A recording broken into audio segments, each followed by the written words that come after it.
Well, welcome back, folks, to Touchdowns and Tea Breaks. Two brothers, two countries, one sports obsession.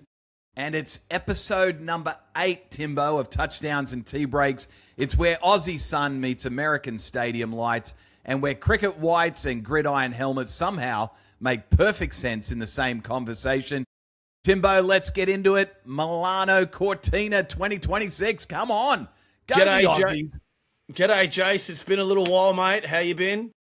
It's been too long, mate, is what it's been. It's been too long. But, mate, I've been enthralled. I'd say enthralled by the Winter Olympics. Yes, the Winter Olympics is big here. I feel like it was hosted in actually here in Florida. It felt like it for the last couple of months. Florida, I think, has turned a corner and we got back to normal again. But, yeah, it's good to be back in the studio. The fan base is going crazy, requesting to get back on the air. So I'm glad we're doing it. But, yeah, it's been enthralling, mate, the Winter Olympics. I've really enjoyed every single snowflake. And, obviously, I've been trying to keep an eye out for Liechtenstein to see how they're doing. Yes. But I think we need to talk about Australia. Let's talk, mate. Let's talk. Australia's best ever outing at a Winter Olympics. We've never done this well before. This is our best ever. 3 gold so far, 2 silver, and 1 bronze. Mate, it's just unbelievable. Jakara Anthony clinched dual moguls gold. Yes. Second back-to-back. Just incredible. Scotty James in the half pipe. I mean, honestly, that final moment, he lost it on the last run just at the very last second, or else he would have had gold. But a great silver, mate. Just incredible. And, mate, just Josie on the snowboard cross, the women's. Come on, Josie. We are dominating. Women's Winter Olympics is being dominated by the Australians. In fact, we were putting Canada to shame early on in the piece, and I think we're right up there clacker, and could overtake them here in the next few days. Well, we were dominating Canada at the beginning. Now, I mean, granted, they've come back and they're above us on the medal tally now. 11, but not forever. The only problem, Timbo, we're going to get to this a little bit later on. I'm a little bit concerned about the T20 World Cup and Canada's status in the T20 World Cup compared to Australia's. It's almost, Timbo, it's almost as if Australians are beating the Canadians at winter sports. And I didn't even know they had cricket in Canada. I didn't even know there was such a thing. But apparently the Canadians have a team in the T20 World Cup, and they're not too bad. Well, they're not too bad, but I don't know how many of those names on the Canadian team sound, a boot. I don't know how many of them are saying the word a boot. Anywho, a lot of Rogan Josh, a lot of Vindaloo going on there. I think same thing with the Americans as well. I didn't really want to talk about this, but as we speak, Australia's been eliminated. Unfortunately, yet again, they have disappointed the country. They really need to start to take this a little bit more seriously. The USA on 4 points. They had 2 wins. Canada has had 2 wins. And the Aussies are nowhere to be seen, mate. It's a national tragedy, to be honest with you. Well, I'm glad you brought up the Canadian national cricket team, Timbo, and the last names on the cricket team, because it's akin to Australian soccer. Like when I think of the Socceroos, you've got a lot of Digaditch, Gotta Stitch, wanna be rich, last names. Yeah, Milosevic. You've got a lot of last names that sound not so Australian, let's put it that way. Might be more Eastern European, if anything, on the Australian Socceroos. And then you've got the Canadian cricket team, who sounds more subcontinent than sub-negative temperatures where the Canadians would be practicing their games. And I'm thinking there's got to be some sort of regulations. There needs to be some regulations, Tim. When it comes to being in the national team, can you have an Australian national soccer team without a Johnson? And can you have a Canadian national cricket team without somebody with a French? They should have at least a French last name from Montreal. At least. I mean, when most of your players have seen the Taj Mahal more than they've seen the revolving Tower of Toronto, then I think we have an issue. I think we need to bring this up. I think Australian there's got to be gymnastics as well. regulations around national teams' last names. If you're going to take on the country, then take on their last names. That's what I'm getting at. So, yeah. How many Ned Kellys are out there playing soccer for Australia? Not many. Not many. No, but there's a lot of Ned Diggaditches out there, and they're I just don't think it's right. I don't think it's right. Have you seen a witch? Have you seen a witch? There's a lot of those. There's way too many, mate. So, Tim, it just seems as though you can't make the national team in your own country.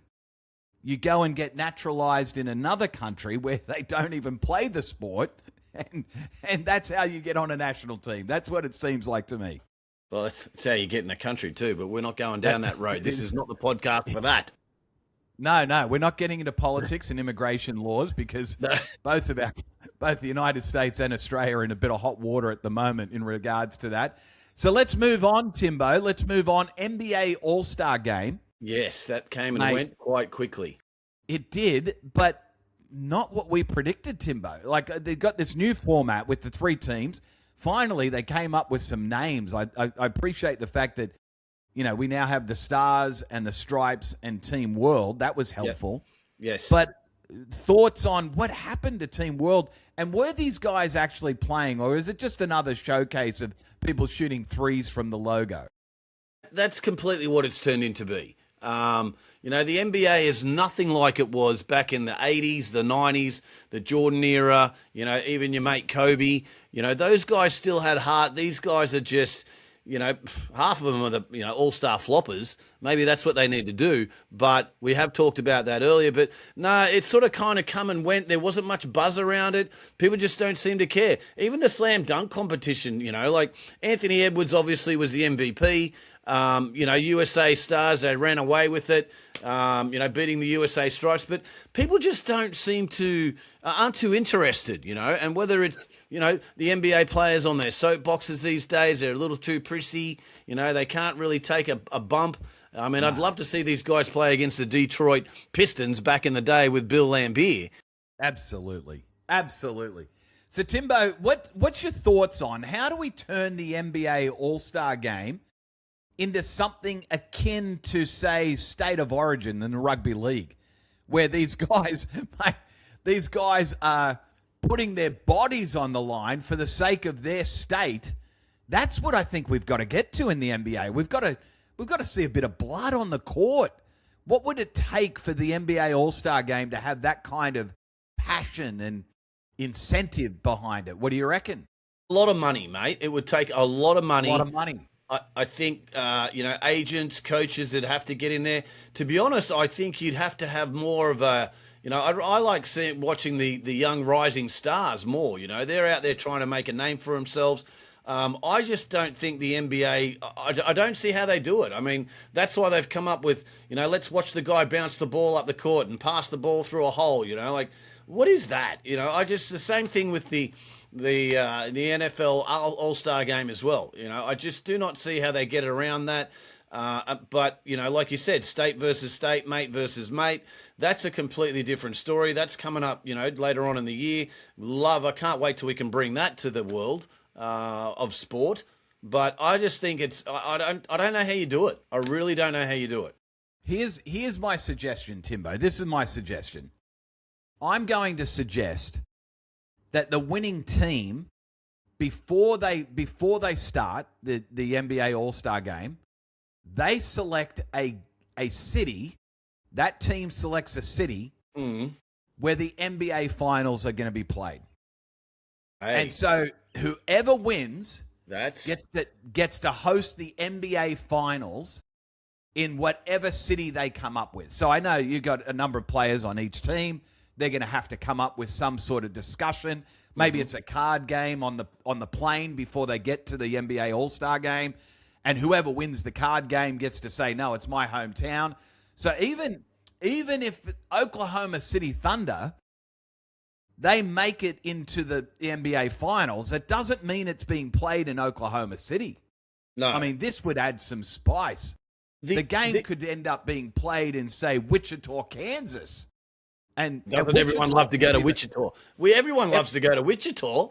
I mean, it's the middle of America, and it is. And people, Wichita would be put on the map because it's hosting the NBA Finals, all because of the NBA All-Star Game. Because of a card game in a private jet somewhere between Boston and Mississippi. That's it. You'd have a guy like like a Larry Bird. He was wanting it to be taken back to Indiana. Yes, and not Indianapolis. No. I think you're onto something there, Jace. I think they could do it. We're going to Terre Haute, Indiana, for the NBA Finals in a high school gym. It'll be next level. I think you're onto something, mate. I think we could push that. The MLB, the baseball, they do something kind of similar. Who wins the All-Star game has some kind of home field advantage or something like that. That's correct. It. Home field advantage in the World Series. It's akin to that, Tim. But I'm thinking it would be best if they got to select the city, because now we've got. I mean, imagine the cities to choose from. You'd have cities, just a plethora of cities. Like Ocala, Florida. Could you imagine Ocala? Ocala would be great. I was there today, funny enough. Texarkana in Texas. Mate, it's a split between Texas and Arkansas. They just merged the city. Mobile, Alabama. Mobile, Alabama. That is the heart. Talking about Mobile, and we'll get into this later on in the podcast, but obviously you noticed the hat I'm wearing. But yes, mate, there is plenty of places. Baton Rouge, Louisiana. Oh, mate, Bangor, Maine. Bangor, Maine. Could you imagine hosting the NBA Finals in Bangor, Maine? People would flock to it. They would just be flocking to it. It would be incredible. Durango, Colorado. Oh, beautiful that time of year as well. Beautiful time of year. Just everybody loves to go to Durango. So this is what I'm thinking, Timbo. The NBA All-Star Game spices it up, and the winner gets to select the NBA Finals host city, which would just be, I think it would take it to another level. Now, Timbo, and if the world team wins, we could be doing it in Sarajevo. We're going overseas. We're going overseas. We're going to Joker could be playing in front of his home crowd. He could play in front of his home crowd, or we could head down to Buenos Aires, Argentina. Yes. That would be lovely. It's beautiful. You could head to Venezuela. They're looking for leadership at the moment, so that would be a great spot. That would be a great spot. There's all sorts of options, Tim. Are there any Sri Lankans? Any Sri Lankans in the NBA? I mean, because Colombo is a beautiful place to host. It would be a lovely spot for an NBA Finals. It would be beautiful. There's so many options here, Tim. I haven't got the details nailed down yet, but I think there's something there. I do.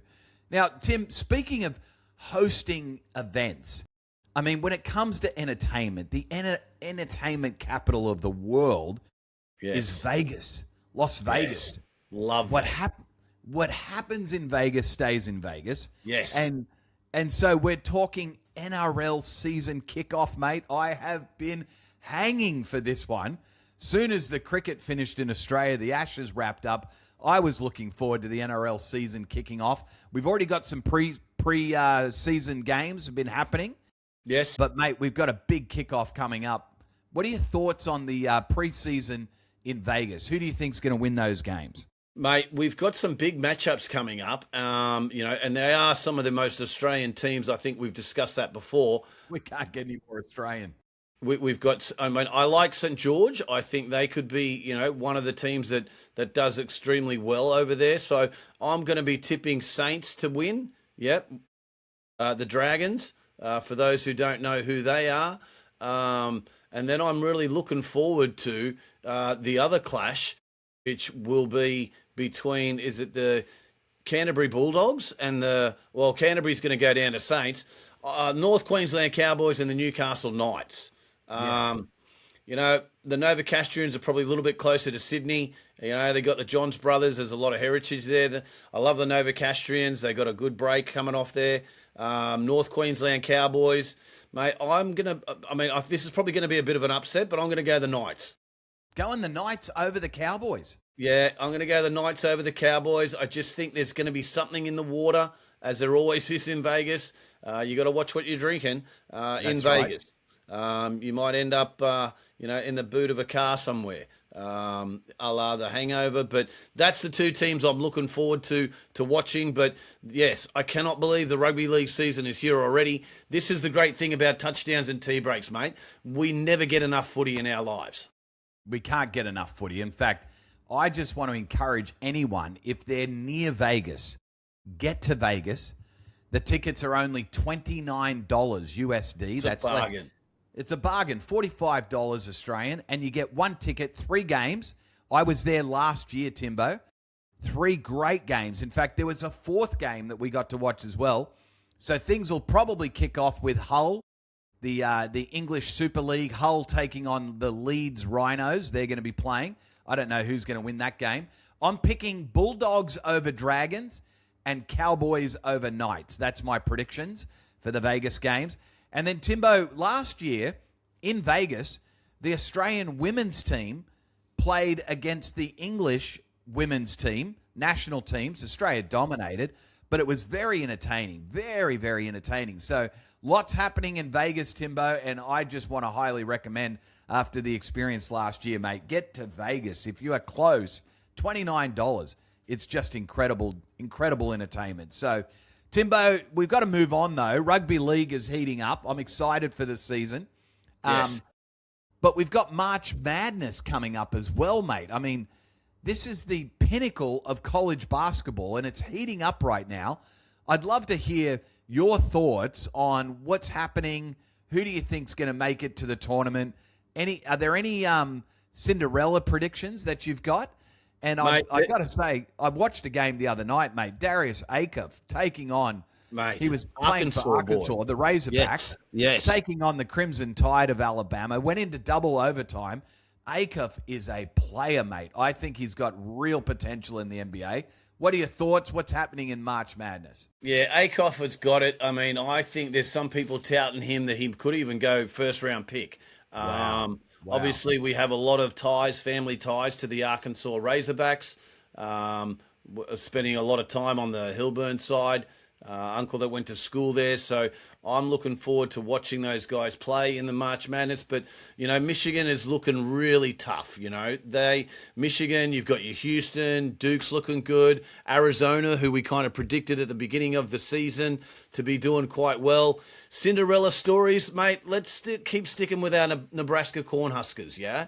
They've had a big start to the Big Ten. They're 20-0 to start the season. One of the biggest surprises of the year. But I think there's a couple of teams, Miami, Ohio. Don't get it confused with Miami, who lost in the NCAA championship game to Indiana University in the football recently. Mm-hmm. But Miami, Ohio, they're the last undefeated team in the division, 25-0. So, they're really good at their three-point shooting. So that could be a surprise. Keep an eye out for them. The last one I'm going to throw in there is a defensive powerhouse, and it's the McNeese Cowboys. Okay? McNeese Cowboys. Come on. McNeese Cowboys. I've plucked that one out of nowhere, but let me tell you, don't sleep on McNeese. Okay. So, Timbo, I'm thinking a couple of the powerhouses that we're going to see every year, in the brackets. We got Gonzaga.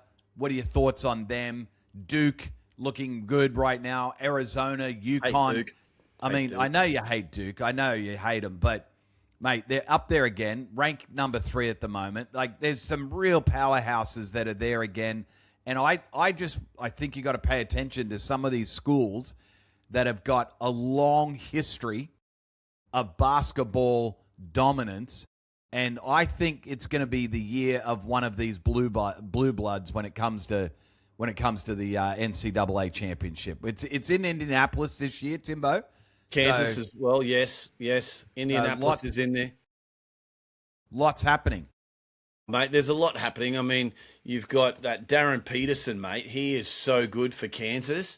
They've got a lot of history. They have a lot of experience in tournaments like this.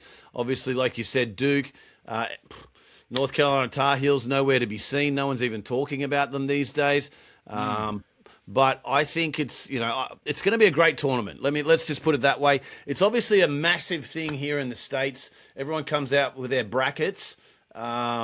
to see how that's going to go. I've never done that before. I might give it a go, but I'm really going to be. I mean, I'm sticking with. I want Arkansas to win, mate. Okay, you're going with Arkansas. I think they're going to be great. I'm just not sure how far they can go in the tournament, mate. I'm just not sure. That's true. Who are you picking, mate? What, you think it's going to be like Duke or Kansas or one of those boring teams? I am picking Duke to win the whole thing this year, mate. I'm picking them. I think they've got what it takes. They've got the history. They've got the teamwork. They've got all the ingredients for a great run. But I've said that before, Timbo. They've in fact, every year they seem to have all the ingredients and they just can't get it across the line. I would rather see the Arizona Wildcats. We also have some history there, hence the Rednets. I like the Reds, Uncle Phil, or Cousin Phil, I should say, over there in Arizona. They're going to be, that could be a team to watch as well. So I'm looking forward to it. Another powerhouse, Timbo. Now, Tim, yes, we've got to turn our attention to a sport that we don't often talk about. In fact, I would say motorsports are not typically in our repertoire. We didn't grow up around motorsports. But, mate, the American version of Formula One, I mean, NASCAR. NASCAR is a spectacle of Americana, I like to call it. It's a spectacle of Americana. And you were there at the primo event, the premier event of NASCAR, the Daytona 500, mate. What was it like? Just tell us. What was the experience like, Timbo? Mate, I was about 10 o'clock on Sunday morning. I wasn't feeling the best till I found my mate Suda and fed. Anyway, the phone rang. It was two mates from Orlando, Chaos and Mayhem. They said, Perko, what are you doing today? I said, I think I know what your boys are doing. They said, we're going up to the Daytona 500. So it's only 20 minutes up the road, driven past the stadium so many times. I saw the Goodyear blimp about 3 days before, last Thursday. It was making its way north up to Daytona Beach. And I thought, I got to take this opportunity. I've heard so much about it. I've watched it on TV down there in Naples with Uncle David and Auntie Jules many times. So I thought I'd take the opportunity to do it, mate. It was one of the most awesome events I've ever been to.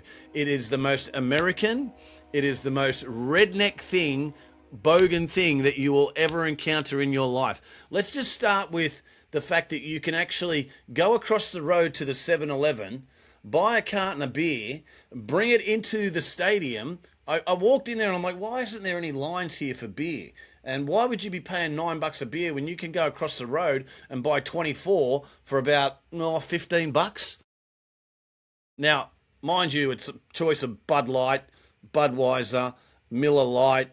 It's not some of the best beers in the world, but, you're there for the atmosphere. Mate, they had Nate Bar Gates. He was there. He did open the race, like, let's get your engine started. He even made the comment it was the most American thing that he'd ever done. You've got the national anthem. You've got people walking around in like bibs, with like one side down in shorts, all these college dudes with their, jacked up bodies. And then you're on the other side of the coin, you got Billabong.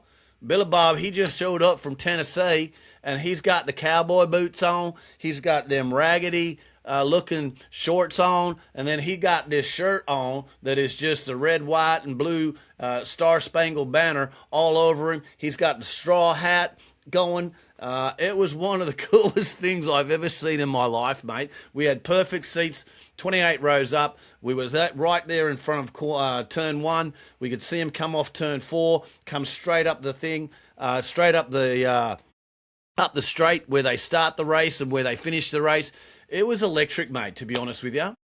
Unbelievable, Timbo. Like, just explaining all of those things, I know there's some listeners in Australia that would be like, I thought it was only, like, made for reality TV type stuff. But, mate, no, it's the real deal. Timbo, why do you think the connection between rednecks and NASCAR is so strong? Like, it's just that... Yeah.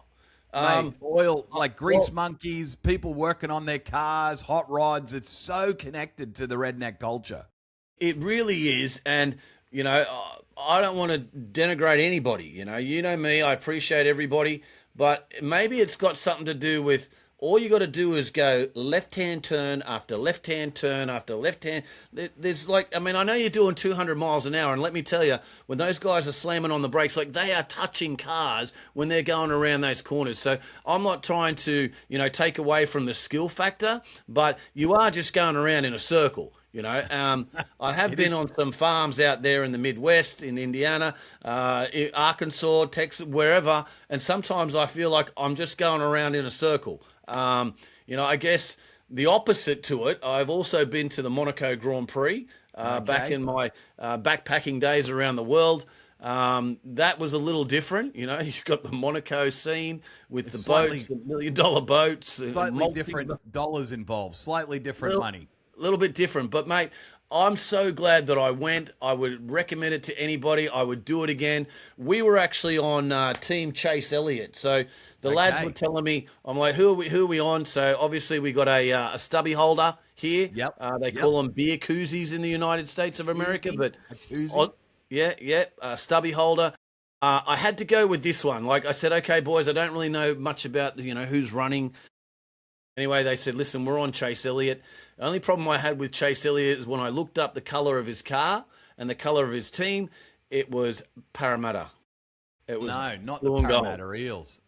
So we went down to the cart, the big trailer thing where you can buy all your merchandise and your paraphernalia. Everything was blue and gold, and I was like, I'm sorry, boys, I just can't do that. Wear that. I cannot wear a blue and gold shirt. I don't care if this bloke is from Texarkana. Anyway, I found this one very patriotic. Obviously got the hat outside, $10. From my mate Larry, did me a great deal. Had to get the T-shirt as well. Another $10 from Courtney. So it was a great day had by all. Chase Elliott, though, to be honest, he ran the perfect race. Did he, mate? Yeah, he did. I mean, the race goes for 500 miles. So it's about 2.5 miles a lap. So there's 150 or something of them, 200 something laps in the race. He qualified the day before. He's never won a title. Now, he started the week strong when he qualified. On the final lap, there was 3 crashes. On the final lap, Chase was running around 10. Then they had a crash. There was a white flag. He got gifted the front runner. So he was in front of Carson Hovacker, Eric Jones. Coming out of turn 2, right, he's leading. And all he's got to do is go through 2 more turns. Mate, there were 3 wide, but he didn't have someone to draft him through. You know what I mean? Like they get that swooshka thing going. Yep. And he couldn't fend off Reddick. They kind of collided a little bit. Chase crashed. He actually backed his way across the finish line to get 4th. So it was, but mate, it was a spectacular event. I mean, I highly recommend it. It was one of the best things I've ever been to. It was really exciting. Very entertaining, Timbo. Very entertaining, which is the polar opposite, by the way, transitioning. The polar opposite of Super Bowl this year. Mate, it's got to be up there with one of the most boring Super Bowl games of all time. I mean, up until the 4th quarter, it just was the most boring game I'd ever watched. I mean, the halftime show was better than the actual game. Mate, I must admit, I had a bit of a late night the night before. Have known to go off a little early at times, but I actually was watching the first 7 minutes. I fell asleep. Woke up at 25 minutes past the hour of midnight, so I missed the whole thing. But I did go back and try and watch some highlights. The Super Bowl's bad when the highlight reel is 30 seconds. Yes. It was a disgrace. Everybody knew that the Denver Broncos should have been in that thing.